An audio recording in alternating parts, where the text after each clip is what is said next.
नमस्कार दोस्तों, आप सभी का मेरे ध्यान मुक्ति चैनल पर हार्दिक स्वागत है। आइए आज हम 2024 में नए साल की पहली एकादशी यानी सफला एकादशी के विषय में जानकारी करेंगे।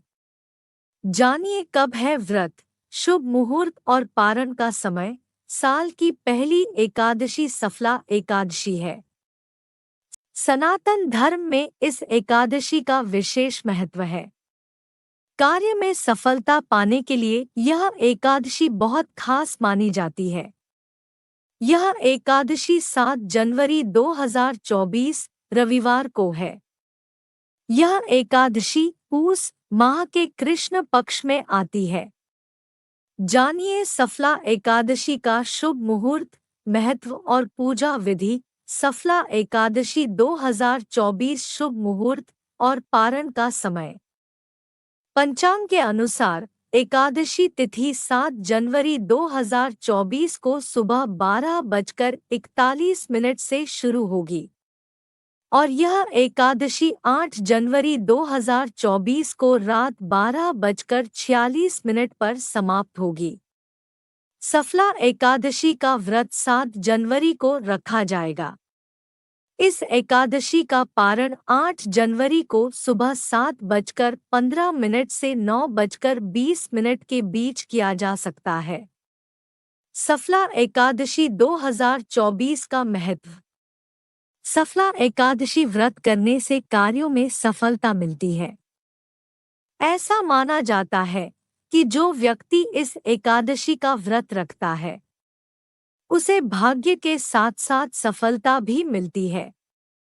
साथ ही इस एकादशी का व्रत करने से भाग्य के द्वार खुल जाते हैं। सफला एकादशी पर भक्त ओम नमो भगवते वासुदेवाय मंत्र का जाप करते हैं।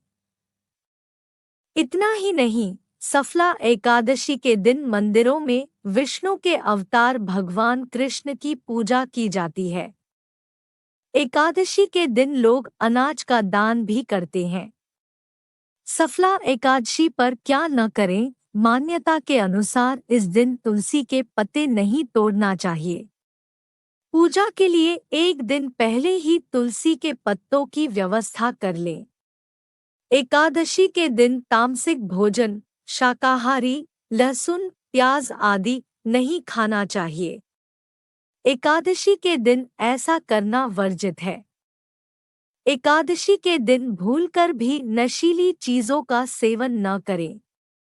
इसके अलावा किसी पर क्रोध न करें, किसी के प्रति मन में गलत विचार न रखें, क्योंकि यह व्रत मन की शुद्धि के लिए रखा जाता है। ऐसे में सभी को इस बात का खास ख्याल रखना चाहिए।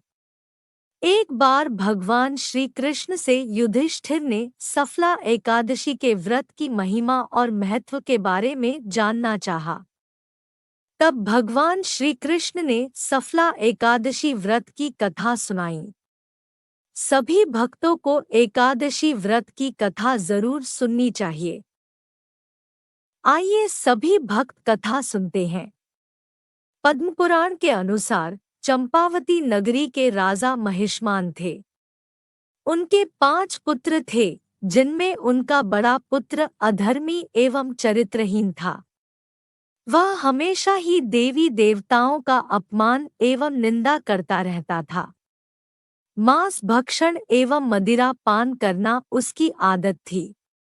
उससे दुखी होकर राजा महिष्मान ने उसका नाम लुम्भक रख दिया और उसे अपने राज्य से बाहर कर दिया। पिता के इस व्यवहार से लुम्भक जंगल में जाकर रहने लगा। कुछ समय व्यतीत होने के बाद पौष माह के कृष्ण पक्ष की दशमी की रात आई। उस दिन काफी ठंड थी, जिससे परेशान होकर लुम्भक सो नहीं पाया।